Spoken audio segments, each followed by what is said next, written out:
So Judy and I are out here at the Al's in Sherwood, and we wanted to talk about houseplants. It's that time of year where we start moving them in, but we also wanted to go over some of the more easy ones that they have that you really can grow pretty simplistically in your own homes. So first, some tips about those indoor houseplants that have been outside on the patio on vacation for the summertime.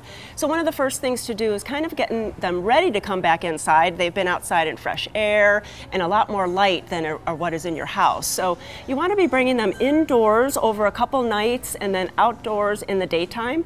This way you can get them ready to come inside, and they'll be much more happy once they're inside after being outside.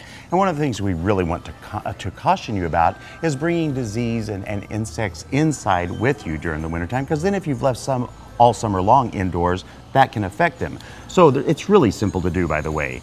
Like on this wonderful Schefflera, which is a very easy plant to grow inside anyway, you've left it out. So there's going to be all kinds of hiding places. As you can see, this is very dense. There's a lot of crevices and cracks.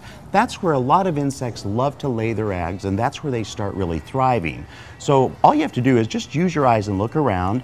Then we suggest with all houseplants, you lay them down kind of like this, take your garden hose and just really spray it. Don't be afraid to really hit it hard.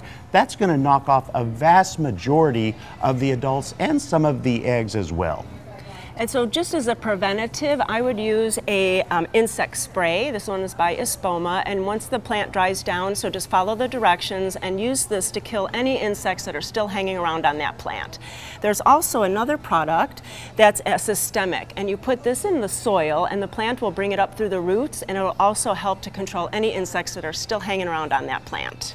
And one other thing we wanted to mention too, if you have a lot of slugs that you see on your patio or where your houseplants are, there's nothing wrong with going in and just taking out about the top ½ to inch of soil. That is where a lot of the slug eggs are going to be hidden. So if you take those out, then before you take it in, just put a little layer of fresh soil back on it. Right, and that's a ZZ plant, and it's naturally very shiny, and if it has gotten kind of dusty and dirty, and it's still kind of dusty and dirty after you wash it down, use some leaf shine, and then those plants will be really pretty for the fall inside your house.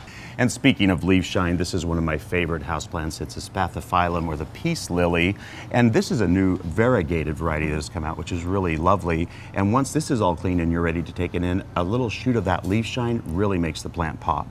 I have another easy one for us to take care of. This is called Sansevieria, or snake plant. Really an easy one because it's a low light loving plant, plus it's low water needs. In the wintertime you might be watering it once or twice a month indoors. And then for all of us that say, oh, I have a black thumb, I can't grow plants, this one is called an air plant, or Tillandsia, and it grows with no soil. So once a week or so you take this plant and you put it under running water, you shake it off, and then you put it back into a pretty bowl. You could put some pretty stones in there or seashells, and you have a nice plant for your credenza or on your side table. Absolutely beautiful.